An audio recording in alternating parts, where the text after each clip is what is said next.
嗨，大家好。前几天就在歼20首飞11周年几乎相同的时间，一架歼20换装全新发动机试飞的图片引爆了军迷圈。就是这张，拍摄的是处于飞行状态的歼20底部。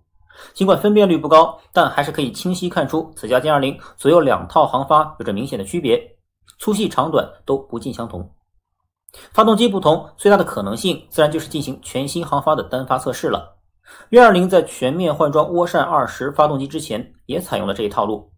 这是2015年2月时拍到的伊尔76换装一台涡扇20试飞的画面，可以清晰看见与其他3台相比，测试中的涡扇20明显大了一圈。这是后期被装在运20上进行测试的画面。所以此次歼20换装全新发动机，很大的可能就是在测试为5代机歼20量身打造的发动机峨眉涡扇15了。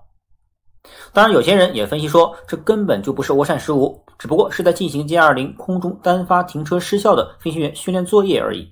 那么这种说法靠谱吗？驾驶一架双发飞机时，测试单发停车的确是飞行员需要训练的重点科目之一。不过要进行此种训练，通过调整一侧发动机的动力输出，甚至使其完全熄火，就可以达到上述的模拟效果，根本无需费时费力换装一个长短不一的发动机来多此一举。所以绝不可能仅仅是为了飞行员的训练这么单纯。因此个人认为此种说法的可能性并不大。那么既然是新航发的测试，那会不会是涡扇10太行发动机的最新改进型呢？如果是涡扇10的改进型，其变化势必来自喷口或单晶合金叶片等等细节，外形通常都不会做太大改动，毕竟都是同一个麻生的。像图中这种长短粗细均有巨大不同来看，此次是全新型号发动机的可能性最大。而且涡扇10再怎么改，对于歼20来说始终都是个过渡版本替代品罢了。涡扇10改进型此前又不是没测试过，这种单发测试歼11、歼16都可以代劳，何必在歼20首飞11周年的时候还要劳其大驾呢？毕竟歼20心有所属的始终都是那个峨眉涡扇15。那么新发动机既然已经随机测试，涡扇15的研发进度现在进展到哪里了呢？一款全新发动机在研发设计完成后，第一阶段势必是在发动机台架上进行测试。第二阶段一般不会直接装在具体试飞机型上，而是会选择某个专用飞机测试平台。就像这款试飞院将图204改装的769号测试平台，就负责了歼20的雷达、航电系统甚至压抑等多项测试。这个在此前的视频已有介绍。因此这款发动机在进行了以上测试后，才会装在对应机型上进行单发测试。单发测试的好处自然是一旦发动机出现故障，飞行员仍然可以凭借另一台发动机安全返回地面。所以既然这款很有可能是涡扇15的全新发动机已经装在了歼20之上，前2个阶段想必已经完成。那么涡扇15到底是图片中的哪个呢？从各种披露出来的图片来看，此次试飞时始终都是右侧发动机在开加力飞行，所以大部分网友都认为右边那个更粗更短的应该是背侧的涡扇15。当然也有人认为左边的才是，右边那个应该是涡扇10太行，开加力是要与左边涡扇15的军用推力配平。此种说法也说得过去。我还特意去维基百科上查了一下，左图涡扇10的长度为 4.95 米，右边的涡扇15则长了10厘米为 5.05， 而从直径来看，涡扇15却短了14厘米。所以按照维基百科的说法，图片左边那个更细更长的应该为涡扇15。不过鉴于图片的分辨率实在过低，而维基百科的数据又不能全信，所以现在还难下定论。等有了更进一步的消息披露，我们再来做分析吧。最后来比较一下歼20的涡扇15与美俄先进发动机相比，到底水平如何？很多人都将涡扇15的最大推力 18.1 吨当作可以与美俄最先进发动机媲美的第一指标，认为开加力后已经超过了 F119， 而仅次于 F135 了。这其实是个误区，最大推力并不决定一款发动机的好坏，尤其是一款隐身战斗机的发动机，推重比才是关键。试想民航客机的大涵道比涡扇发动机，推力轻轻松松就可达几十吨，这 18.1 吨又算什么呢？但这种大涵道比发动机很难用在一款隐身战斗机身上，而且推重比很低，所以同等重量的发动机可以推动自身重量多少倍，即推重比才衡量一款发动机的重要指标。F22 的 F119、F35 的 F135、苏57的 117S 推重比都已达到11的标准，而涡扇15的推重比已达 10.87， 已经接近了以上美俄最先进发动机的水平。其次，油耗。先看开加力后的耗油率，涡扇15是 1.98 至 2.02 kg 每 Nh， 后面的单位表示每小时1单位推力所消耗的燃油公斤数。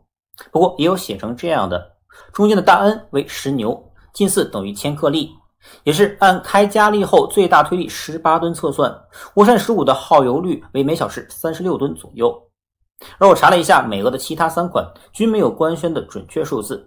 而据国内某军事评论大佬透露， F22 的 F119 耗油率在 2.4 左右，而其推力也从此前的 15.6 吨增至 17.7 吨，这样其每小时单位推力所消耗的燃油就达 41.76 吨，超过涡扇15的36吨。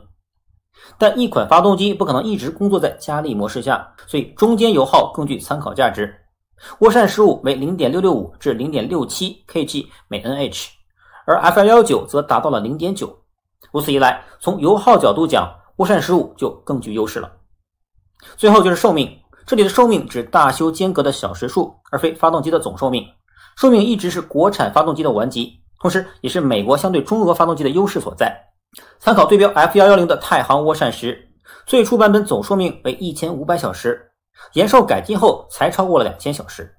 而这只不过是美国 F110 GE 134的首番寿命，可见差距明显。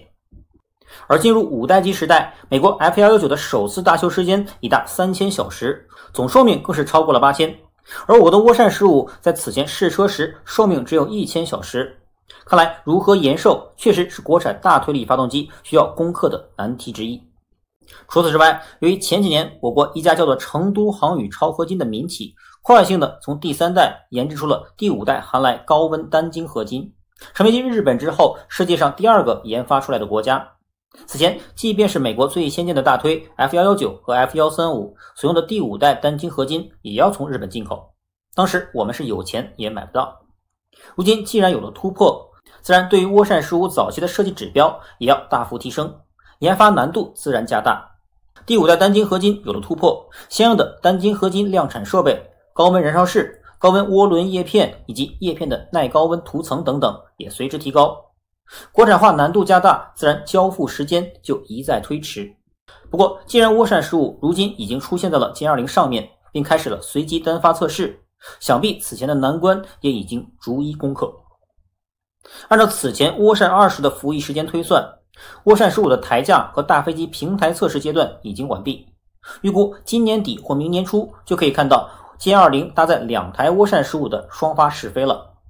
如果一切顺利，23年底即可投产，24年至25年我们就有望看到搭载量产涡扇15的全新歼20C 正式亮相了。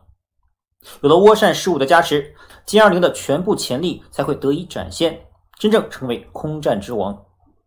当然这只是理想时间的猜测，后续究竟如何发展，我们一同拭目以待吧。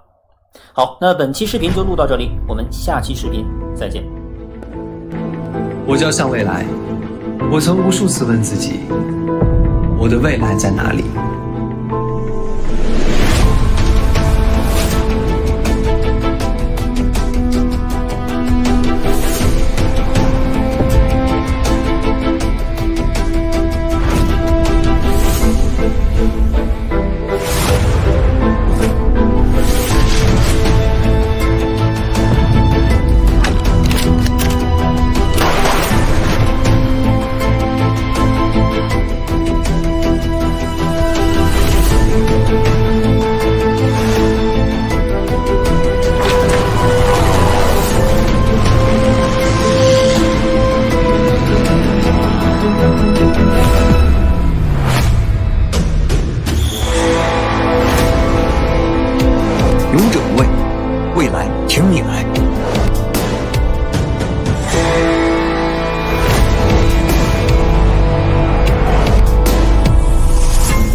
向前，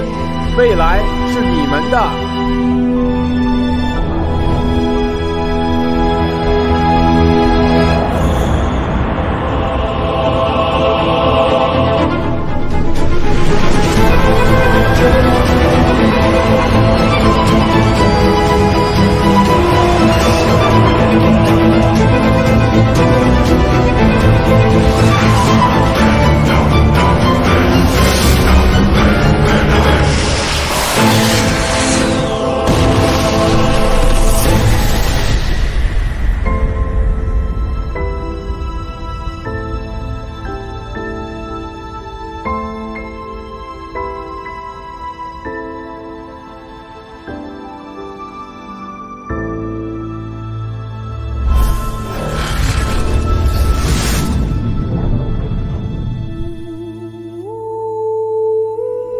我叫向未来。